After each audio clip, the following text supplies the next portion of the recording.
কার কার পছন্দ এই টক পাতা ভর্তা? টক পাতাটা সিদ্ধ করে নিয়েছি, শুকনা মরিচ ভেজে নিয়েছি, পেঁয়াজ নিয়েছি, শিলপাটা নিয়েছি। এটাতে বাটবো আর বাটবো, মরিচটা নিয়ে লবণ নিয়ে একসাথে এটাকে মেখে দেবো। লবণটা কেন লাল লাল লাগছে বলেন তো? এটাতে আমার ছোট ছেলে একটু মরিচের গুঁড়া মিশিয়ে ফেলেছে।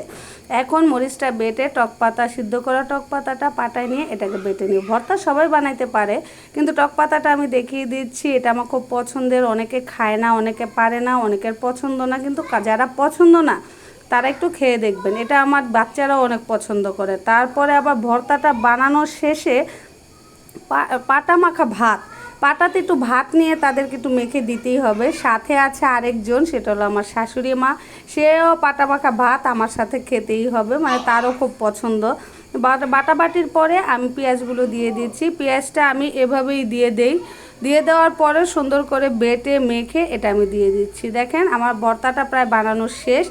বানানোর পরবর্তীতে এটা আমি বাটিতে নিয়ে নিব এবং এই পাটায় আমি আবার একটু ভাত মাখাবো। এই হলো আমার টক পাতা ভর্তা। যে যে খাবেন আমাদের বাসায় চলে আসেন। শুভ দুপুর।